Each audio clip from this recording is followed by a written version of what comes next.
भगवते वासुदेवाय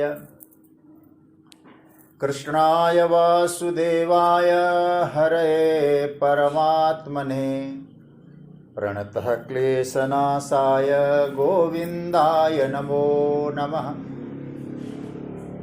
ओम नमः परमहंसाय स्वादितचरणकमलचिन्मकरन्दाय भक्तजनमानसनिवासाय श्रीरामचन्द्राय वागीशायस्य वदने लक्ष्मीर्यस्य च वक्षसि यस्यास्ते हृदये संवित् तं नृसिंहमहं भजे।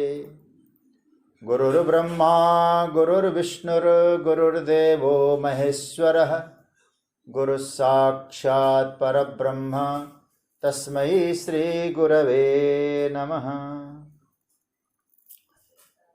भगवत चरण कमलानुरागी स्वधर्मनिष्ठ मेरे आत्मीय स्वजन श्रोताजन, आप सभी को मेरा प्रणाम, वंदन, अभिनंदन।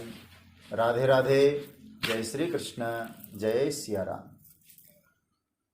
भगवान की मंगलमयी कृपा करुणा से, आप लोगों के सद्भाव से प्रसन्नता पूर्वक श्रीमद् भगवत गीता के चौथे अध्याय की चर्चा हम लोग कर रहे हैं।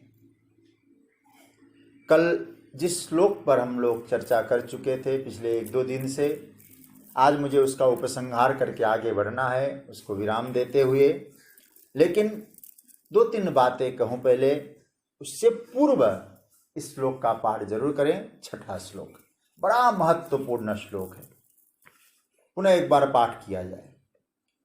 अजोपि सन्नव्ययात्मा भूतानां ईश्वरोऽपि सन् प्रकृतिं स्वामधिष्ठाय संभवाम्यात्ममायया। इस श्लोक का अर्थ तो मैं कई बार बोल चुका हूं। अजन्मा होते हुए भी,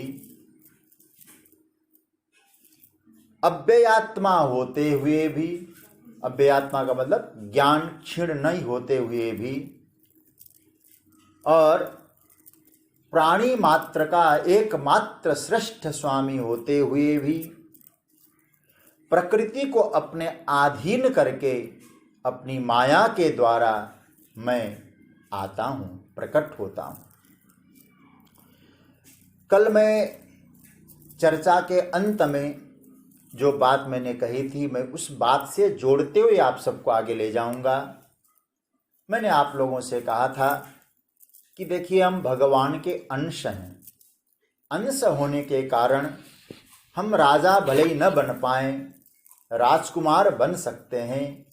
परमात्मा जैसी स्वतंत्रता, मुस्कुराहट, आनंद हम लोग प्राप्त कर सकते हैं। ये भाव आ जाए। देखो, वेदांत कहता है मैं वही हूं जो तुम हो, और भक्त कहता है मैं आपका हूं।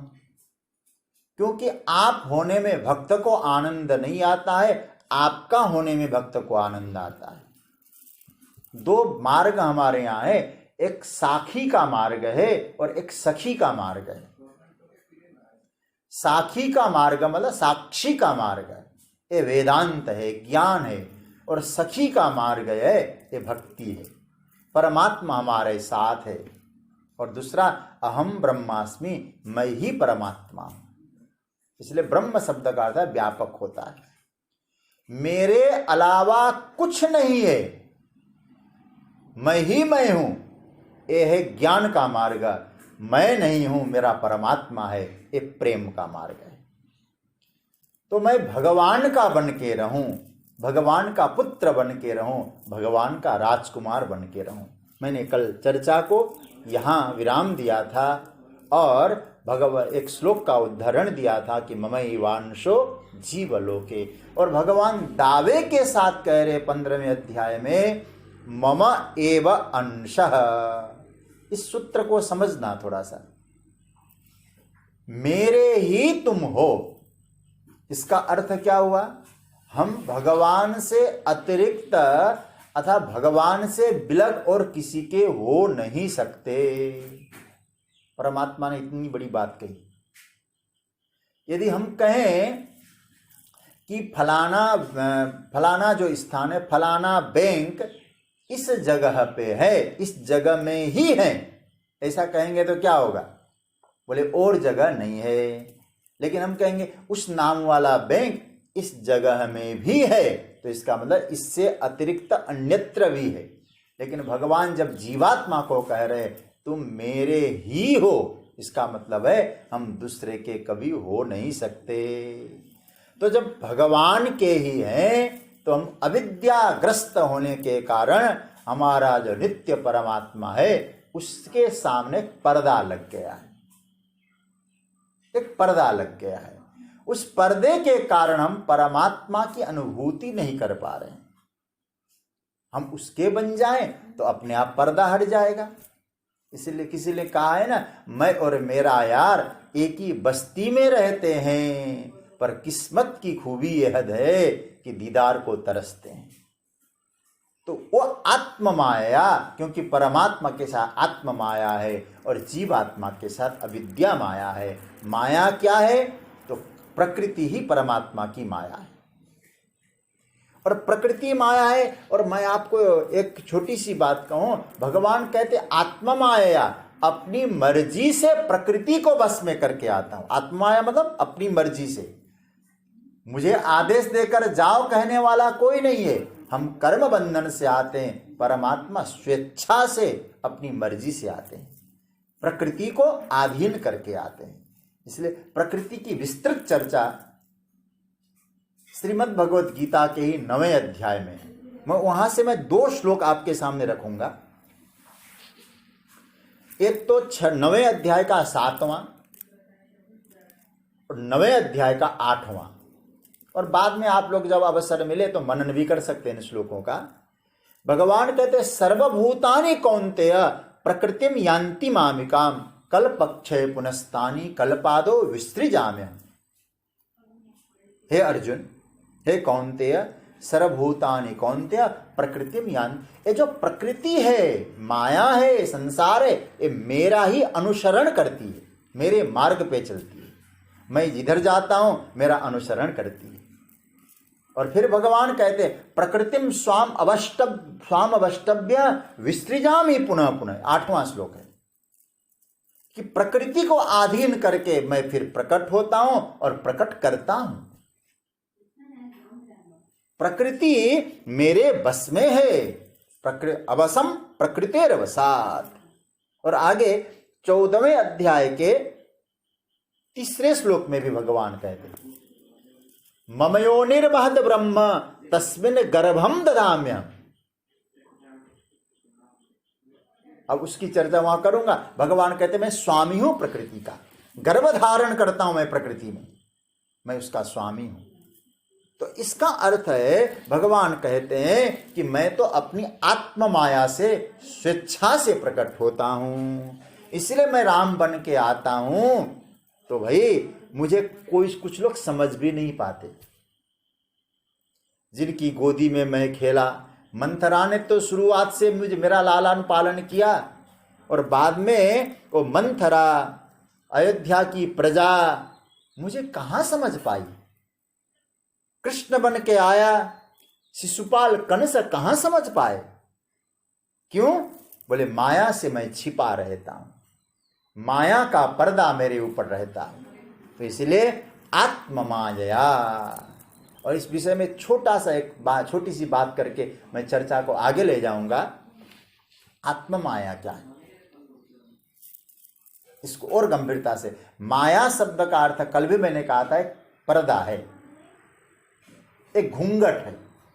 जैसे मैंने आपको कहा था ना, अविद्या नाम का घूंघट जीव के पास है और माया नाम का घूंघट परमात्मा के पास है। तो यहां एक श्रीमद् भागवत के प्रथम स्कंद के 8वें अध्याय में यहां कुंती जब स्तुति करती है, उसमें बड़ा महत्वपूर्ण एक श्लोक आया है। और श्लोक में कुंती कहती है कि माया जवनिका छन्न मज्ञाधोक्षजमव्ययम न लक्ष्य से मूढ़ दृशा नटो नाट्य धरो यथा। यह है भागवत के प्रथम स्कंद के 8वें अध्याय का 11वां श्लोक है। कुंती ने कहा कि भगवान एक पर्दा है ना, उस पर्दे के पीछे आप हैं। बहुत ध्यान से सुनिएगा इस बात को। पर्दा क्या है? उस पर्दे के पीछे है। ये पर्दा किसका है? परमात्मा का है कि जीव का है? माया जवनी का पर्दा। तो हमारे कुछ संतों का बड़ा सुंदर भाव है, ये जीव का जो है ये पर्दा है। लेकिन उनका भाव क्या है? इस पर्दे के पीछे ठाकुर जी है। बिहारी जी में भी पर्दा लगता है ना, लेकिन ठाकुर जी ने पूरी तरह से पर्दे में अपने आप को छिपा लिया है। अब क्या करें? संस्कृत भाषा में पर्दे को पट भी कहते हैं, इसलिए हम लोग कहते हैं ना ठाकुर जी के पट बंद हो गए, दरवाजे बंद हो गए। तो किसी ने जाके भगवान से कहा, प्रभु मैं आपका दर्शन करने आया, लेकिन आपके पट तो बंद हो गए, तो आप एक कृपा करिए ना, इन पट को हटा दीजिए। भगवान ने कहा, पट हटाना नहीं पड़ता, पट तो तुम्हारे कारण लगे हुए हैं। प्रभु क्या है हमारे में? बोले 3 अक्षर की चीज तुम में है, तो मुझ में 2 अक्षर का पट लग गया। 3 अक्षर की चीज कौन सी है? तो मानो आवाज आई, तुम्हारे में है कपट, मुझ में है पट। तो जीवात्मा के कपट के कारण परमात्मा में पट लगता है। तो परमात्मा का पट कब हटता है? तो जीवात्मा का कपट हटने के बाद। तो एक कपट का जो भाव है, तो यहां ये भी संकेत किया गया है, माया जवनिका छन्नम, माया रूपी पर्दे के पीछे। और जीवात्मा से जुड़ जाए तो अविद्या, परमात्मा से जुड़ जाए तो माया। लेकिन भगवान की कृपा हो, निष्कपट भाव से कोई भक्त भगवत चरण शरण का आश्रय लेता है, तो परमात्मा के मंदिर का, परमात्मा के स्वरूप का जो माया नाम का जो पट है, वो भी भगवान हटाकर निरावरण हो जाते हैं। और परमात्मा कहते, देख मेरा स्वरूप यह है। तो इसलिए भगवान दर्शन देते हैं, कुछ लोग जान नहीं पाते। अर्जुन के सामने भगवान निरावरण होके प्रकट होते हैं, शिशुपाल जरासंध नहीं समझ पाते परमात्मा का स्वरूप। इसलिए प्रभु ने यह सिद्ध कर दिया। इस भगवान कहते हैं, आत्म माया सम, अपनी माया से मैं प्रकट होता हूं, मेरे ऊपर कोई शासक नहीं है, संपूर्ण प्राणी मात्र का अधिष्ठान सत्ता मैं हूं। इसलिए इस श्लोक का यह भाव है। इस श्लोक का मैं उपसंहार कर रहा हूं, पुनः इस श्लोक को याद दिलाऊं। भूतों का भगवान क्या कहते हैं? प्रभु ने एक अज होकर भी, अजन्मा होकर भी, अव्ययात्मा होकर भी, प्राणी मात्र का ईश्वर होकर भी, प्रकृति को अधिष्ठान में रखकर, प्रकृति का आश्रय लेकर अथवा प्रकृति का स्वामी बनकर अपनी माया से मैं आता हूं, ये भगवान ने कहा। अब हम लोग थोड़ी 2-3 बातों पर चिंतन करके आगे के श्लोक में जाते हैं। प्रभु ने यह सिद्ध कर दिया, पदार्थ में चेतना कैसे निवास करती है, पदार्थ में परम कैसा रहता है, अदृश्य जो शक्ति है और दृश्य शरीर को कैसे धारण करता है, और परम चेतना कैसा है, इन और नियंता हमारे जैसा कैसे बनता है। और अंत में प्रभु ने कहा, परम तत्व आत्मा है, और उस आत्म माया के द्वारा शरीर धारण करके आता है, इसलिए वो हमेशा होश में रहता है। परम तत्व अपनी माया से शरीर धारण करके आता है, होश में रहता है, और अविद्या की माया के कारण जीवात्मा आता है और बेहोश में रहता है, मैं कौन हूं ये भूल जाता है। इसलिए परमात्मा को मालूम है। अर्जुन का प्रश्न था कि आपको कैसे मालूम है कि इतने जन्म हुए? भगवान कहते, तेरे भी इतने हुए, मेरे भी इतने हुए, क्योंकि तुम बेहोशी में आए हो, मैं होश में आया हूं, क्योंकि मैं आत्म माया से आया हूं, तुम अविद्या माया से आए हो। ये भाव है। अब हम लोग कुछ श्लोकों पर चिंतन करते हुए आगे बढ़ेंगे। देखिए कुछ अब आगे 2 श्लोक इन दो श्लोकों को हम एक साथ लेते हैं और फिर अलग अलग रूप में हम चर्चा करेंगे। इस श्लोक में जो अभी छठा श्लोक है, इस छठे श्लोक में भगवान ने क्या कहा है कि भगवान कैसे आते हैं, ये बात छठे श्लोक में आई। आप लोग इस बात को नोट कर लीजिएगा। छठे श्लोक में कहा प्रभु ने कि भगवान कैसे आते हैं। सातवें श्लोक में भगवान बताते हैं कि भगवान कब आते हैं, और आठवें श्लोक में भगवान ये बताते हैं भगवान क्यों आते हैं, कैसे आते हैं, कब आते हैं और क्यों आते हैं। ये तीन श्लोकों में ठाकुर जी ने स्पष्ट कर दिया है। तो अब हम लोगों ने ये तो देख लिया भगवान कैसे आते हैं। इन कुछ दिनों में हम लोगों ने इस पर हमने विस्तार से चर्चा की। अब हमको दो चीजें एक साथ लेकर हम लोग आगे बढ़ेंगे, जिसमें ये आएगा पहला तो कि भगवान कब आते हैं और भगवान क्यों आते हैं। इन दो श्लोकों को हम लोग पहले एक साथ पाठ करेंगे, लेकिन फिर विस्तार से चर्चा आगे करते रहेंगे। बहुत महत्वपूर्ण, शायद प्राय आप सभी लोगों को ये श्लोक याद हो, छोटे छोटे बच्चों को भी ये तो याद रहता है। तो पहले मैं बोलूं फिर आप लोग बोलिएगा। सातवां श्लोक पहले, फिर आठवां, एक साथ दो श्लोकों का पाठ करते हैं। यदा यदा हि धर्मस्य ग्लानिर्भवति भारत अभ्युत्थानम् अधर्मस्य तदात्मानं सृजाम्यहम्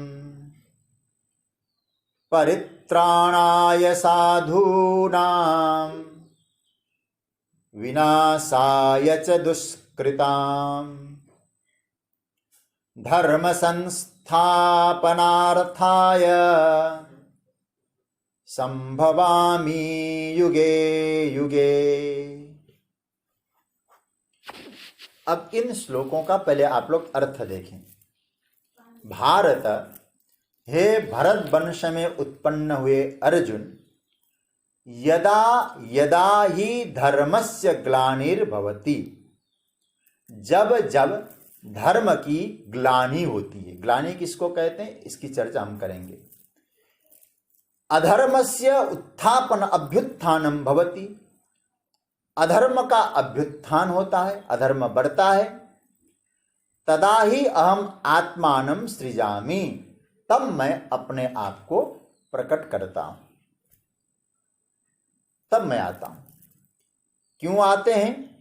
साधूनां परित्राणाय च, साधुओं की, संतों की रक्षा करने, दुष्कृतां विनाशाय, दुष्टों का नाश करने, धर्म संस्थापनार्थाय, धर्म की स्थापना करने, संभवामि, आता हूं।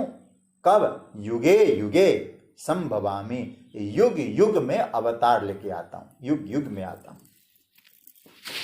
अब यहां गीता के कुछ व्याख्याकारों ने भगवान के अवतार के 5 प्रयोजन बताए। सबका मत नहीं है, लेकिन कुछ आचार्यों का मत है। कौन कौन से? कि धर्म की ग्लानि, अधर्म का उत्थापन, साधु की रक्षा, दुष्टों का विनाश और धर्म की स्थापना। ये 5 प्रयोजन कुछ आचार्यों का मत है, लेकिन अधिकतर व्याख्याकारों ने कहा नहीं, ये ऊपर और नीचे श्लोक मिलाने की आवश्यकता नहीं है। ऊपर वाला भगवान कब आते हैं इसकी चर्चा है, भगवान के आने का वास्तविक प्रयोजन 8वें श्लोक में। ये आचार्यों का मत है। अधिकतर महापुरुषों का मत यही है कि ऊपर वाला जो श्लोक है भगवान कब आते हैं, और नीचे वाला श्लोक क्यों आते हैं, 8वां श्लोक, और नीचे वाले में 3 प्रयोजन बताए। कौन कौन सा प्रयोजन बताया? कि भगवान ने साधूनां परित्राणाय, परित्राणाय साधूनां, संतों की रक्षा, दूसरा प्रयोजन दुष्टों का विनाश, और तीसरा प्रयोजन धर्म की स्थापना। ये भगवान ने 3 प्रयोजन बताए। और इसकी चर्चा जब इस श्लोक की व्याख्या करेंगे, मैंने दोनों श्लोकों के एक साथ जोड़ने का मतलब है, कुछ महापुरुषों का मत ऐसा भी है, दोनों श्लोकों को एक साथ मिलाकर भगवान के अवतार के 5 प्रयोजन बताए थे। अब आइए हम लोग एक एक करके थोड़ा चिंतन करते हैं। सबसे पहली बात तो भगवान ने यहां ये कही, धर्मस्य ग्लानिर्भवति। जहां जहां लोगों ने धर्म का नाश होने पर भगवान आते हैं, ऐसा जो व्याख्या की है वो गलत व्याख्या है। क्यों? धर्म का कभी नाश नहीं होता। धर्म का नाश का अर्थ क्या है? देखिए, धरती का नाश हो जाना। धर्म का नाश का मतलब है अग्नि का नाश हो जाना। धर्म का नाश होने का मतलब है जल का नाश हो जाना। कैसे? जैसे धरती में जो गुण है, गंधवत्वम पृथिव्या लक्षणम, वो गंध नष्ट हो जाना, धरती नाश हो जाए, धरती का धर्म नाश हो जाएगा। तो अच्छा, अग्नि में दाहकता नहीं है तो अग्नि का क्या महत्व हो गया? अग्नि का भी नाश हो गया। जल में शीतलता नहीं तो जल का भी नाश हो गया।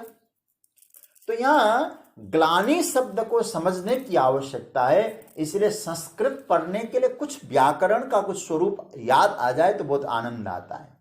देखो, ग्लानि शब्द बनता है संस्कृत व्याकरण के अनुसार ग्लई हर्षक्षय, अर्थात धर्म करने वालों के मन में धर्म के प्रति उत्साह कम होना, इसका नाम है ग्लानि। इसलिए धर्मस्य ग्लानिर्भवति।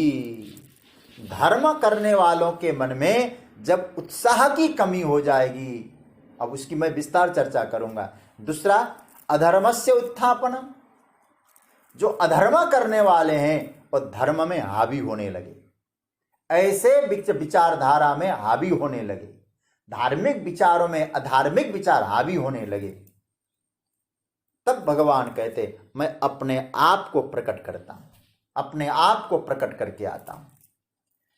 देखिए, 2-3 बातें पहले हम लोग समझ लें। यहां धर्म शब्द आया है, तो धर्म शब्द क्या है? मैं कई बार कह चुका हूं, पुनः कहूं, धर्म किन्हीं प्रतीकों में नहीं होता है। कैसा टीका लगाना, कैसे कपड़े पहनना, कैसे रहना, कैसे नहीं रहना, एकादशी का व्रत न रखें तो अधर्म हो जाएगा, टीका नहीं लगाएंगे अधर्म हो जाएगा। मैं आपको कहूं, धर्म का अर्थ इन संकीर्णताओं से ऊपर उठाना होगा। संप्रदाय को और धर्म को थोड़ा अलग करके देखने की कोशिश करना होगा। देखिए, भगवान ने व्यापक रूप कही है धर्म की। धर्म का अर्थ सीधा सा अर्थ है कर्तव्य। हमें क्या करना है, हमारा कर्तव्य ही हमारा धर्म है। और कर्तव्य मन मर्जी वाला कर्तव्य नहीं, शास्त्र निश्चित जो कर्तव्य है उसको हमने धारण किया है, उसी धारण करने का नाम है धर्म। इसलिए ध्री धारणे धातु से धर्म बनता है। धर्म का मतलब है हमने जो धारण किया है वो धर्म है। कुरुक्षेत्र में भगवान ने 5000 वर्ष पूर्व ये जो दिव्य संदेश दिया है गीता का, और मैं आप लोगों से एक निवेदन करूंगा, आज ये कहना चाहूंगा, गीता के पुस्तक को कृपया आप लोग दर्पण की तरह देखें। गीता का पुस्तक दृश्य के रूप में न देखें, दर्पण की तरह देखें, जहां हम अपने आप को कह सकें कि हमने देखा अपने आप को। हमारे जीवन में धर्म का स्वरूप क्या है। धर्म संकीर्णता से ऊपर उठा। इसलिए धर्म शब्द का अर्थ महर्षि जैमिनी कहते हैं। मुझे बहुत प्रिय है उनकी परिभाषा धर्म की। यतो अभ्युदय निश्रेयस सिद्धि सधर्म। धर्म का अर्थ है जिससे इहलोक में आपकी उन्नति हो और परलोक में आपका कल्याण हो, उसका नाम है धर्म। ये जैमिनी का मत है। मतलब यहां आप खूब उन्नति करें, खूब विकास करें, और याद रखना मैं विकास को कैसे जोड़ूंगा? प्रकाश पूर्वक विकास करें। या इस लोक में आप प्रकाश पूर्वक विकास करें और परलोक में अपना आत्म कल्याण करें। आपका ऐसा कर्तव्य यदि है, उसका नाम है धर्म। इसलिए धर्म मेरा है, धर्म तेरा है, ये धर्म ओ धर्म, ये धर्म के भ्रम में मत रहिए। धर्म मेरा तेरा नहीं होता है। शास्त्र के अनुरूप, संतों के अनुसार, परमात्मा की वाणी से जो हमारे लिए कर्तव्य निश्चित हुआ है, वो कर्तव्य ही हमारे लिए धर्म है। इसलिए अपने कर्तव्य की जब हानि होती है, इसका मतलब अपने कर्तव्य कर्म करने के लिए जब हमारे मन में उत्साह खत्म होता है, उसी का नाम है, यहां सूत्र दिया है, उसी का नाम है धर्मस्य ग्लानि। अब हम अपने आप से पूछें, क्या हम अपने कर्तव्य में ठीक हैं?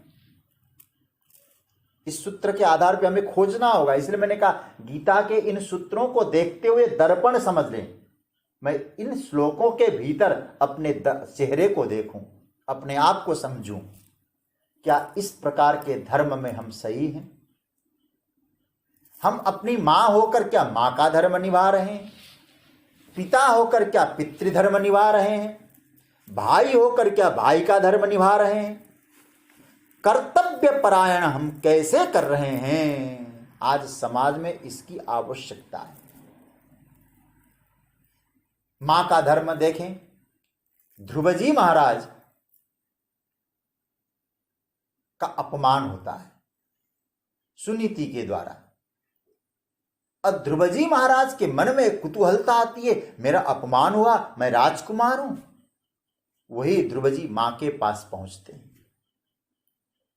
और मां ने यदि ध्रुवजी के वचन में अनुमोदन कर दिया होता तो सत्य था कि ध्रुवजी के मन में घी में आग की तरह, आग में घी की तरह स्थिति हो जाती। लेकिन मां क्या कहती? मां मंगलम तात परेषु मनस्था भुंक्ते जनो यत् पर दुख दस्तत। बेटा, किसी के प्रति अमंगल सोचना ये ठीक नहीं है। सुनीति ने, सुरुचि ने जो कहा है उसमें भी तेरा कल्याण छिपा होगा। यदि आज आवेश में आके किसी के प्रति आप अमंगल का भाव रखोगे, ये उचित नहीं है। हम जरा चिंतन करें, मां को कितनी सावधानी, मां अपना कर्तव्य निभाए। भगवान कहते यदि मां अपने स्वकर्तव्य कर्म करने में उत्साह खत्म कर दे, अन्य मनस क्या फायदा है सब करने से, ये भाव आ जाए, तब धर्म की ग्लानि होती। खत्म नहीं होता धर्म, मैं स्पष्ट कह दूं, धर्म की हानि शब्द दूसरा है, ग्लानि शब्द है, नाश नहीं है धर्म का। तो ध्यान देना, भगवान क्यों आते हैं? ऐसे लोगों में धर्म के प्रति जागृति पैदा करने के लिए परमात्मा का आना होता है। ग्लानिर भवति भारत, धर्मस्य ग्लानि। और मैं आपको एक बात स्पष्ट कर दूं, रावण और कंस वध करने के लिए भगवान नहीं आए हैं, केवल वही प्रयोजन नहीं है, स्पष्ट आया है। देखिए वहां ये थोड़ी है विप्रधेनु सुर संतहित लीन मनुज अवतार। और आपको बताऊं, रावण और कंस का वध करना होता तो परमात्मा संकल्प से भी वध कर सकते थे। यहां क्यों आते? आने की आवश्यकता नहीं थी। अरे भाई सच्ची बात कहूं, रावण और कंस मेरे भगवान के लिए मच्छर की तरह है। आप लोग केवल रावण और कंस वध के लिए परमात्मा आए हैं, ऐसा यदि आप कहते हैं तो मैं समझूंगा भगवान के जो महत्व है उसको आप लोग डाउन कर रहे हैं। आजकल की भाषा में कहते हैं उनकी वैल्यू को डाउन कर रहे हैं हम लोग। सच्ची बात तो यह है, परमात्मा का अवतार धर्म की ग्लानि होने पर धर्म को प्रतिष्ठित करना है। परिवार में छोटी छोटी बातों पर हम लोग चिंतन करें। और सच्ची बात तो है, मठ मंदिरों में ही धर्म न खोजें, अपने परिवार से धर्म को आगे बढ़ाएं। धर्म के प्रति उत्साह हो, हर किसी को अपने कर्तव्य के प्रति उत्साह हो, तो आप समझ लीजिएगा आपके घर में भगवान मुस्कुराते हुए मिलेंगे। तो आप बाहर अवतार हुआ या नहीं हुआ हो, कन्हैया आपके घर में अवतरित हो चुके हैं, भले ही किसी रूप में आते हो। और आपको सच्ची बात कहूं, अनुभव महापुरुषों का है, यदि हर व्यक्ति परिवार का धर्म के अनुरूप आचरण करे, अपने कर्तव्य को निष्ठा से पालन करें, तो उसके बाद जब कभी ठाकुर जी के चरणों में आप बैठकर देखिएगा, गोविंद मुस्कुराता हुआ मिलेगा। हम स्वकर्तव्य का पालन करेंगे। जब जानकी जी के सामने मूर्ति मुस्कुरा सकती है, विनय प्रेम बस भई भवानी, खसी माल मूर्ति मुस्कानी, मूर्ति मुस्कुराती है। तो भगवान का प्राकट्य होना, ठाकुर जी का मुस्कान ही तो हमारे हृदय में प्रकट हो जाए, यही ठाकुर जी का प्राकट्य है। प्रत्येक व्यक्ति धर्म का पालन करे। इसलिए धर्म पर अधर्म हावी होने लगे, झूठ सत्य पर सवार हो जाए, भगवान कहते हैं फिर मैं आता हूं। अभ्युत्थानम अधर्मस्य, बहुत ध्यान से समझना इन श्लोकों को। धर्मस्य ग्लानि तो आपने समझ लिया, यदा यदा जब जब धर्म की ग्लानि होती, धर्म करने वालों के मन में धर्म के प्रति उत्साह कम होना। कैसे होना? अरे भैया, हमने इतना धर्म पालन किया, रोज कर रहे हैं, क्या मिला हमको? और पड़ोसी वाला तो देखो कुछ करता धरता नहीं है, कमा खूब रहा है। ऐसा भाव आना, भगवान कहते ये भी धर्म की हानि, अधर्म का अभ्युत्थान है। ऐसा भाव आना भी ठीक नहीं। वो अपना कर्तव्य करे, हम अपना कर्तव्य करें। किसी ने कहा है ना, तुम जफा करते रहे हम वफा करते रहे, कोई हर्ज नहीं, अपना अपना फर्ज अदा करते रहे। तो भगवान कहते हैं धर्मस्य हानि ग्लानि, धर्म करने वालों के मन में धर्म के प्रति उत्साह की कमी हो जाए। इसलिए मानस में भी जो बात आई है ना, जब जब होई धर्म की हानि, वह हानि शब्द का अर्थ नाश नहीं है, हानि शब्द का अर्थ खत्म नहीं है। हानि शब्द का अर्थ है धर्म कभी हानि नहीं हो सकती, धर्म कभी नाश नहीं हो सकता। धर्म करने वालों के मन में धार्मिक भावना पनपने न आए, न पनपे, और धर्म के प्रति अभिरुचि न बढ़े। धर्म को कोई व्यक्ति केवल एक संप्रदाय और सीमित अर्थों में करने लगे, अपने कर्तव्य से चूकने लगे, तो परमात्मा किसी न किसी रूप में अवतार लेते हैं। यदा यदा जब जब होता है ऐसा। अब उसके बाद अभ्युत्थानम धर्मस्य, अभिता शब्द का अर्थ है चारों ओर। अभिता उत्थानम, चारों ओर से अधर्म पनपने लगे। अधर्म से उत्थानम, चारों ओर से हावी होने लग जाए धर्म। धर्म का आचरण आकर्षक न लगे और अधर्म का आचरण आकर्षक लगे, ये अधर्म का उत्थान है। ध्यान से सुनिएगा बात। हम सत्य पर रहने वालों को क्या मिला?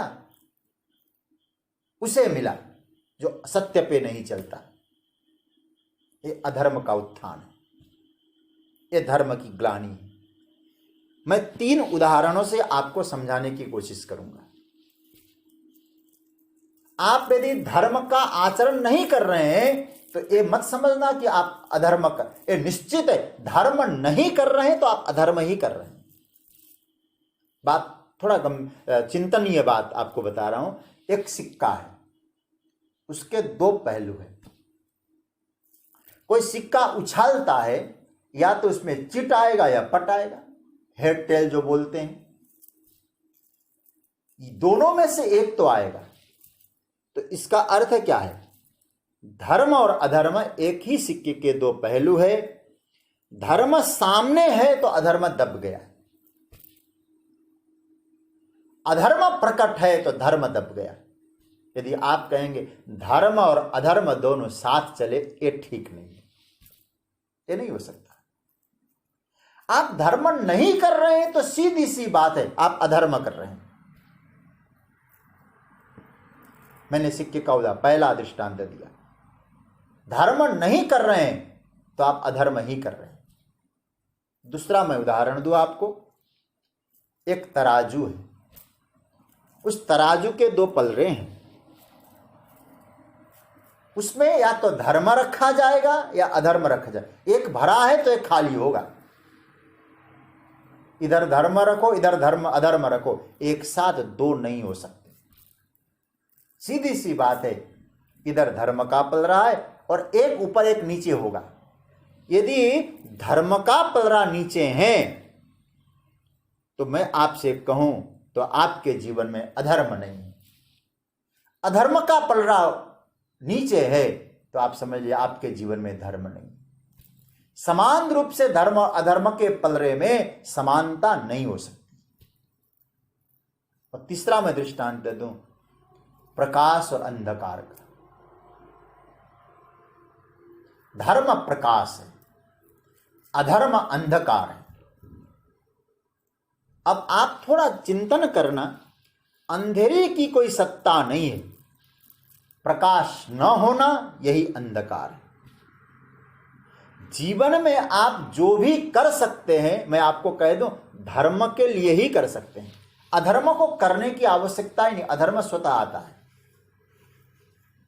अरे भाई, जलाने के लिए दीपक चाहिए, ठीक है, प्रकाश करने के लिए दीपक चाहिए, अंधेरे के लिए दीपक बुझ जाएगा। क्या अंधेरे को बुलाना पड़ेगा हमें? याद रखिएगा, जीवन में जो भी आप कर सकते हैं वो धर्म के लिए ही कर सकते हैं। प्रकाश न होना ये अंधकार है, धर्म न होना यही अधर्म है। और मैं आपको एक और गंभीर बात बताऊं, साधारण बात कहूं, जैसे आपने दीपक जलाया, अंधकार दूर हो गया, प्रकाश आपको मिल गया।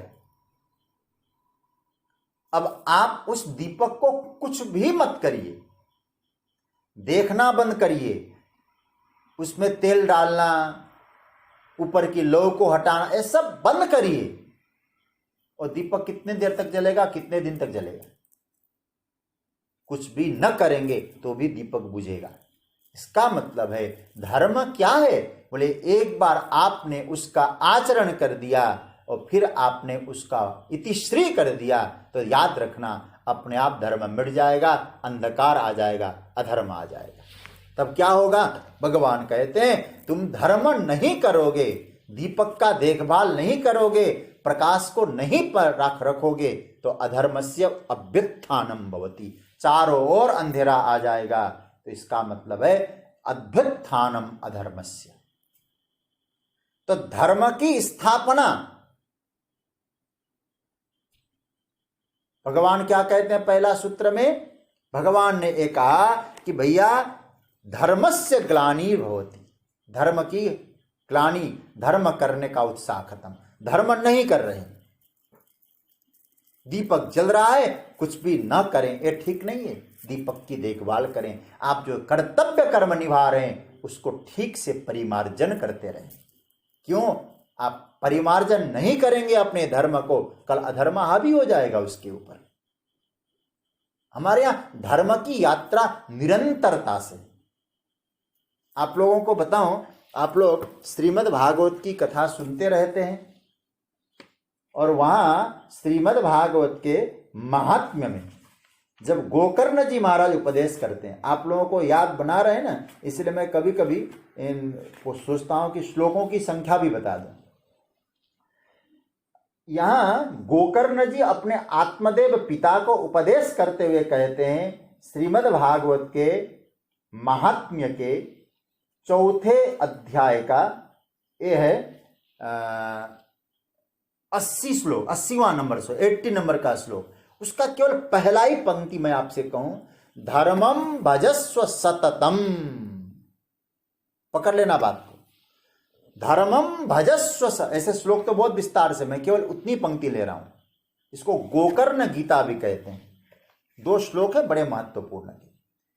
धर्मम भजस्व सततम, धर्म का आश्रय लो, धर्म का सेवन करो, धर्म का आचरण करो पिताजी, लेकिन सततम, हमेशा। धर्म का अनुसरण हमेशा करना चाहिए। हम लोगों ने धर्म को एक रूप में कह दिया। मंदिर में कोई बैठा है ना, दूसरा व्यक्ति आए, भैया वो बात थी ना, क्या हुई? अरे भैया क्या बात करते हो, अभी तो मैं मंदिर में बैठा हूं, मैं झूठ थोड़ी बोलूंगा तुमसे। अथवा भैया वो क्या हुआ, आज एकादशी में झूठ नहीं बोलता। इसका मतलब मंदिर में झूठ नहीं बोलेगा, मंदिर से बाहर आकर बोलेगा। एकादशी के दिन झूठ नहीं बोलेगा, द्वादशी को बोलेगा। धर्म को जब हम एक देश में रखने लग गए, एक जगह स्थापित करने लग गए, तो धर्म की यात्रा संकीर्णता में तब्दील हो जाएगी। धर्म एक देशीय हो जाएगा। जो सर्वव्यापक सनातन तत्व है वो एक रूप में आ जाएगा। इसलिए धर्म का संबंध निरंतरता से। धर्मम भजस्व सततम, हमेशा ही धर्म का आश्रय लो। क्योंकि जिस दिन आप धर्म से चूक गए, अपने स्वकर्तव्य से चूक गए, अंधकार हावी हो जाएगा। भगवान यहां कह रहे हैं धर्म की रक्षा करो, धर्म का सेवन करो। आप धर्म की रक्षा करोगे, धर्म के अनुसार आचरण करेंगे, परिणाम जानते क्या होगा? धर्म आपकी रक्षा करेगा। अपने कर्तव्य का पालन करेंगे तो भगवान कहते हैं फिर वही धर्म जो आपने कर्तव्य के रूप में अपनाया, वही कर्तव्य पूरा करने वाला धर्म एक दिन वो आपकी रक्षा करने लगेगा। हमारे यहां स्पष्ट कहा है धर्मो रक्षति रक्षितः। जो धर्म की रक्षा करता है, धर्म उसकी रक्षा करता है। इसलिए भगवान कहते धर्म की रक्षा करो, धर्म आपकी रक्षा करेगा। यदि ऐसा नहीं होता है तो भगवान कहते हैं मैं आत्मानम सृजामि। भैया उन धर्मपरायण लोगों में धर्म की उत्साह को बढ़ाने के लिए अधर्म के तरफ उनकी मति न जाए, और धर्म को निरंतरता में जब नहीं जोड़ते तो मैं उस समय अनेक रूपों में आता हूं। आत्मानम सृजामि, मैं अपने आप को प्रकट करता हूं। क्यों? धर्म की शिक्षा देनी है हमको। अच्छा भगवान, आप फिर कैसे प्रकट, क्यों प्रकट होते हैं? तब भगवान यहां कहते हैं कब आते हैं। अब यह सूत्र आप समझ में आ गया होगा। इस श्लोक का अर्थ है कि भगवान ने कहा कि जब जब धर्म की ग्लानि होती है, अधर्म का अभ्युत्थान होता है, फिर मैं अपने आप को प्रकट करके आता हूं। इसलिए भगवान ये कहना चाहते अर्जुन, इस समय भी मैं क्यों आया हूं? इसीलिए आया हूं।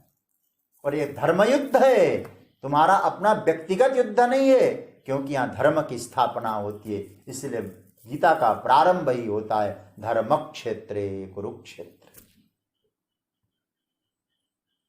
तो यहां भगवान ने इस श्लोक का अर्थ संभवतः आ गया होगा, धर्म करने वालों के मन में धर्म के प्रति उत्साह की कमी होती है, अधर्म की ओर आकर्षण होने लगता है, तब मैं अपने आप को प्रकट कर लेता हूं, तब मैं अपने आप को लाता हूं, मैं प्रकट होके आता हूं, अपने आप को बनाता हूं। कैसे, किस रूप में बनाते हैं? कभी मैं कपिल के रूप में अपने आप को कपिल बनाता हूं, कभी दत्तात्रेय बनाता हूं, कभी अनेक रूपों में मेरा आना होता है। अब उसके बाद जो दूसरा श्लोक है वो मैंने पहले पाठ किया, फिर एक बार पाठ करें।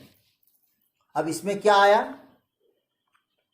फिर याद दिला दूं, बात आपको बैठ जाए। देखो कभी कभी कोई बात याद दिलाना हो ना, भले मुझे पुनरावृत्ति दोष लग जाए, लेकिन गीता के श्लोक आपको समझ में आ जाए, सूत्र समझ में आ जाए, मेरा एक प्रयास है। तो यहां छठे श्लोक में क्या चर्चा हुई? भगवान कैसे आते हैं। सातवें श्लोक में आया भगवान कब आते हैं। अब आठवें श्लोक में हम जाएं, भगवान क्यों आते हैं। इस श्लोक का एक बार पाठ कर लेते हैं। आठवां, परित्राणाय साधूनां विनाशाय च दुष्कृतां धर्म संस्थापनार्थाय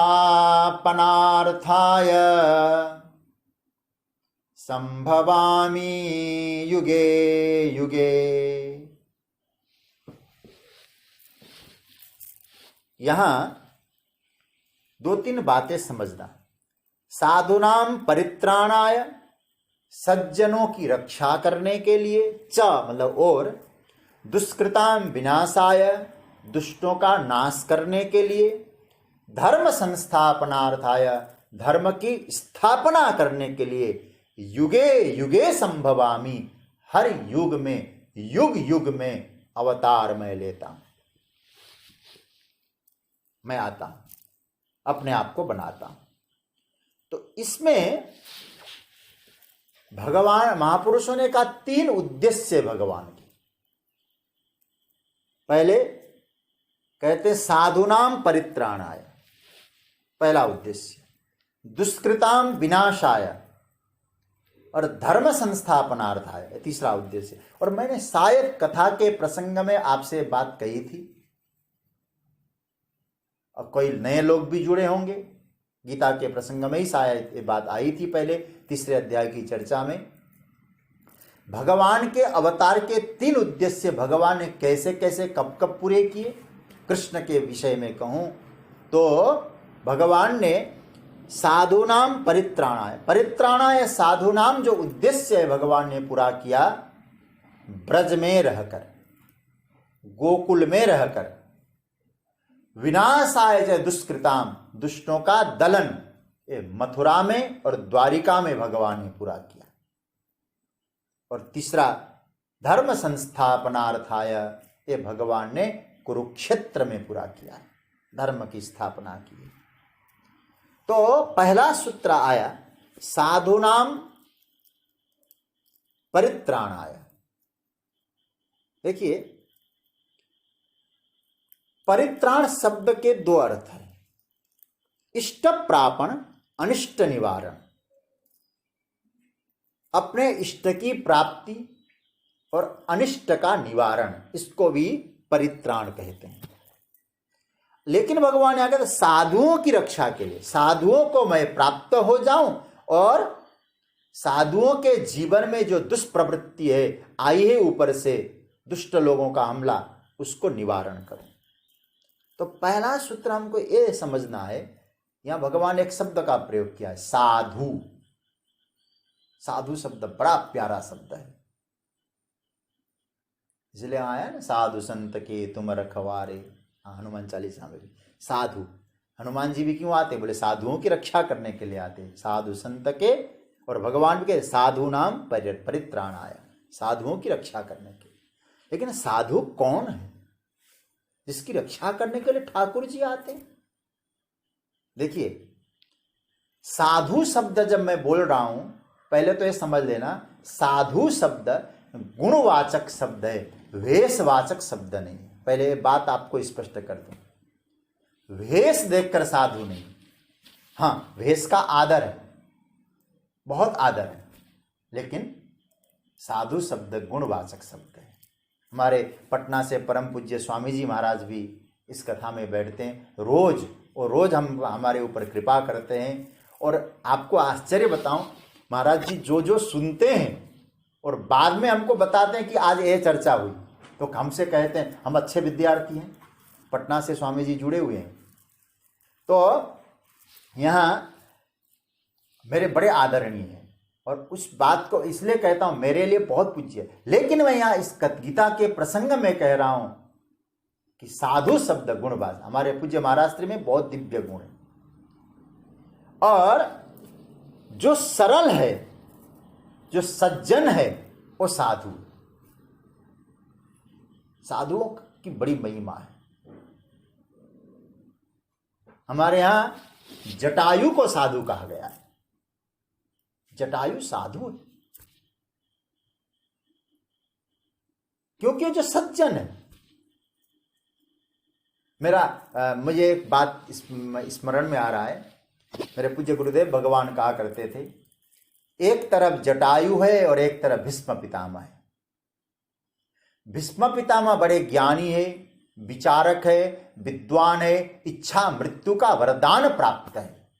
और जटायु पक्षी है, मांस खाता है, गीध है, रोज स्नान नहीं करता है। लेकिन दोनों का अंतिम अवस्था को यदि देखें तो क्या मिलेगा? तो जटायु ने प्राण त्यागा राम की गोदी में, भीष्म ने प्राण त्यागा बाणों की सैया में। तो विचारक विद्वान भीष्म जी। मैं एक बात कहूं, कौन बड़ा है कौन छोटा है मुझे अपराध नहीं लेना है, मुझे तो हमें शिक्षा लेने के लिए कह रहा हूं। महाराज जी कहा करते थे, इतने बड़े विद्वान होते हुए भी, विचारक होते हुए भी भीष्म ने पक्ष किसका लिया? कौरवों का। और कौरवों के पक्ष में धर्म नहीं है, पांडवों के पक्ष, जहां भगवान है। इसलिए गीता के अंतिम आगे के श्लोक में यत्र योगेश्वर, 18वें अध्याय का अंतिम श्लोक, यत्र योगेश्वरः कृष्णो यत्र पार्थो धनुर्धर तत्र सिर विजयो भूतिर ध्रुवा नीतिर्मतिर्मम। श्री कृष्ण जाए वहां धर्म है। और पक्ष किसका लिया? अधर्म का। और जटायु के पास कुछ भी नहीं है, लेकिन पक्ष किसका लिया? भारत की नारी की अस्मिता की रक्षा करने के लिए जटायु ने पक्ष धर्म का लिया। तो हम क्या करते हैं इसका मतलब नहीं है हमारा, हम कितने विद्वान हैं, कितने पढ़े लिखे, ये अलग बात है। लेकिन हमारा भीतर का जो भाव है धर्म के पक्ष में है या अधर्म के पक्ष में है। यदि धर्म के पक्ष में है तो राम की गोदी हाजिर है, अधर्म के पक्ष में है तो बाणों की सैया बिछी है। तो यहां धर्म शब्द को समझना वस्त्र देखकर, वेश देखकर धर्म की व्याख्या नहीं, गुण देखकर धर्म की व्याख्या है। हमारे यहाँ विवाह पद्धति में बहुत, आजकल तो विवाह भी महाराज ऐसे झटपट होने लग गए, जल्दी जल्दी होने लग गए। लेकिन विवाह विधि में एक बहुत बढ़िया भाव आता है, मैं आपको स्पष्ट कर दूं। साधु शब्द वहां प्रयोग हुआ है। जब दूल्हा पहुंचता है, वर पहुंचता है, तो कन्या के पिता उस वर के सामने खड़े होते हैं। नियम है, देखिए कितना दिव्य नियम है हमारी संस्कृति का। तो वर से क्या कहते हैं? त्वम साधु भव, हे वर आप साधु बनो, अहम त्वाम अर्चयामी, मैं आपका पूजन करता हूं। देखिए, और उसके बाद और दूल्हा वचन दे, सबसे पहले कन्या के बाप को वचन देता है, अहम साधु भवामी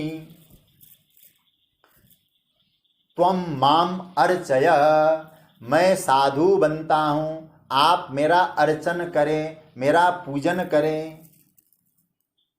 और हम लोगों ने साधु शब्द को कहां डाल दिया? बोले इस तरह से रहता होगा वो साधु है।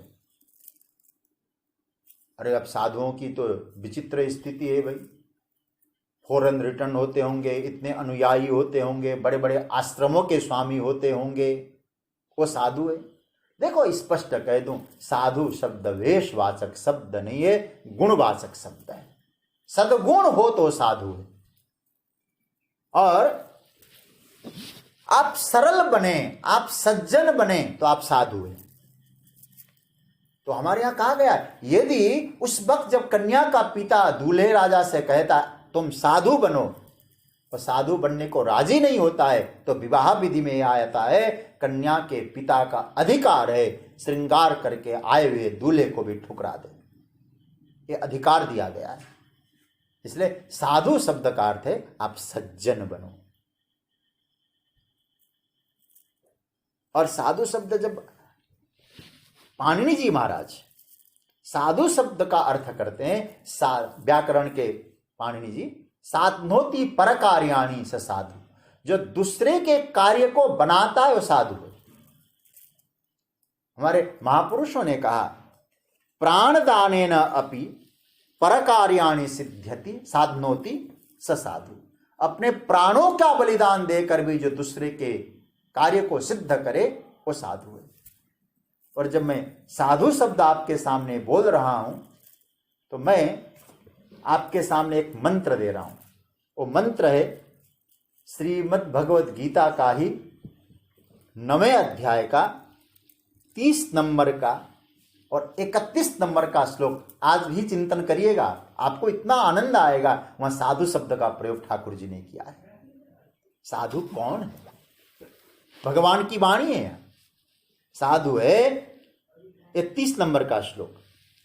गीता को ही प्रमाण माने तो अपि चेत सुदुराचारो भजते माम अनन्य भाग साधुरेव समन्तव्य सम्यक व्यवसितो हि स। 31 नंबर का श्लोक। इसका अर्थ है अपिचेत सुदुराचारो, दुराचारी व्यक्ति भी अनन्य भाव से मेरा भजन करे और योग्य निर्णय ले। अब मुझे इधर नहीं भगवान की ओर जाना है। क्या कहते भगवान? उसको मैंने उसी दिन से साधु मान लिया। जो योग्य निर्णय करता है और योग्य निर्णय करके मेरी ओर बढ़ता है वो साधु है। इसलिए भगवान राम भी विभीषण से कहते तुम सारिखे संत प्रिय मोरे। विभीषण आप योग्य निर्णय करके मेरी ओर आए हो। जो निर्णय करे, सही निर्णय करके जो परमात्मा की ओर बढ़ता है उसका नाम है साधु। और ऐसा जो साधु होगा,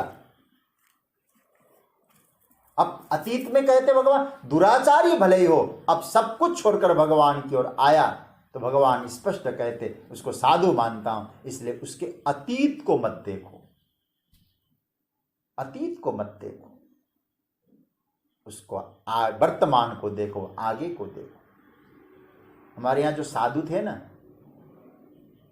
ऐसा नियम था पहले, आत्मवृत्तम न प्रकाशय, अपने पूर्वाश्रम की, पूर्व जन्म की कभी चर्चा न करें। इस जन्म में जो जो हुआ बाल्यावस्था की। और ऐसा नियम था, साधु जो साधु बन चुका है वो अपने जन्मदिन न मनाए। साधुओं की पुण्यतिथि मनाई जाती है, क्योंकि जन्म तो हम जैसे हुए, लेकिन जो साधु बन गए हैं उन्होंने अपने जीवन तो हम जैसे पांचभौतिक देह के रूप में, लेकिन उस आत्म तत्व का अनुभव करके परम गति को प्राप्त किए, इसलिए उनकी पुण्यतिथि मनाई जाती है। बात तो साधुओं की भी बड़ी बड़ी जन्म उत्सव मनाया जाने लगा, लेकिन ये जरूर कहा गया जन्म नहीं, उनका मरण मंगलमय, पुण्यतिथि। तो भगवान कहते ऐसा जो साधु है वो साधु, उसको मैं साधु मानता हूं। कौन? भले ही कैसा भी हो, योग्य निर्णय करने के बाद मेरी ओर बढ़ गया है वो साधु। और उसके बारे में 31वां श्लोक 9वें अध्याय का, क्या बढ़िया श्लोक, मुझे इतने अच्छे लगते हैं श्लोक। क्षिप्रम भवति धर्मात्मा सस्वच्छांतिम निगच्छति कौन्तेय प्रतिजानीहि न मे भक्तः प्रणश्यति।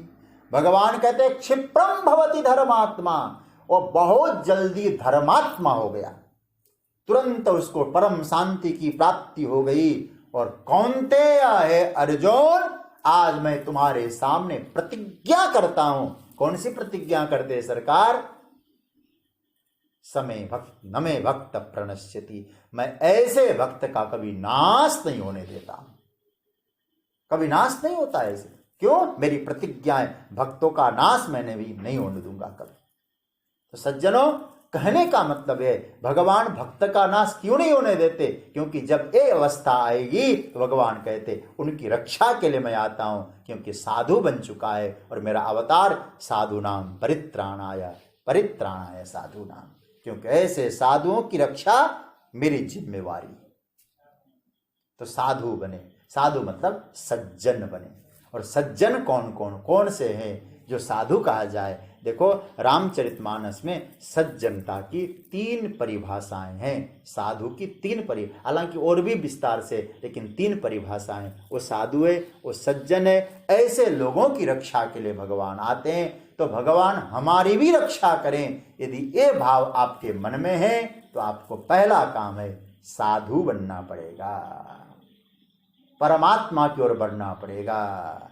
साधुओं की बड़ी महिमा है, दूसरे का कार्य सिद्ध करना पड़ेगा, अपना प्राण न्यौछावर करके भी करना पड़े, करेंगे और योग्य निर्णय करके अब नाशवान की ओर नहीं, हम भगवान की ओर बढ़ेंगे तो आप भी साधु बन सकते हैं। और भगवान कहते ऐसा जो साधु है वो मुझसे जुड़ गया है और ऐसे भक्त का, ऐसे साधु का कभी नाश नहीं होने दूंगा, ये मेरी प्रतिज्ञा है। साधुओं का पतन नहीं होगा, ये भगवान की वाणी है। तो लेकिन साधु कैसा हो, ये भाव आया है। और फिर उसके बाद भगवान कहते उनके परित्राण करता हूं, और परित्राण करके दुष्टों का नाश करते हैं, धर्म की स्थापना करते हैं। ये दो प्रयोजन और हैं, उसकी चर्चा हम कल के प्रसंग में आपके सामने रखेंगे। आज 8वां श्लोक के में हम लोग प्रवेश कर चुके, कल 8वां, और ठाकुर जी की इच्छा हुई तो 9वें में भी प्रवेश करेंगे। और 9वां श्लोक भगवान के जन्म और कर्म की दिव्यता का वर्णन किया है, कैसे दिव्य जन्म है ठाकुर का, कैसे दिव्य कर्म है, उसकी चर्चा मैं याद दिलाऊं। ये 3 श्लोक, भगवान कैसे आते हैं, भगवान कब आते हैं, भगवान क्यों आते हैं, ये 3 श्लोकों में विस्तार से चर्चा है। तो आगे की चर्चा इसी 8वें श्लोक से हम लोग कल आगे की चर्चा करेंगे। आज की चर्चा को यहाँ विराम दिया जा रहा है। कल पुनः ठीक 5 बजे से हम लोग बैठेंगे आगे की चर्चा के लिए। आप सब प्रेम से सुन रहे हैं, आप सबको प्रणाम। ओम शांति शांति शांति। प्रणाम प्रणाम, ऐसा प्रणाम।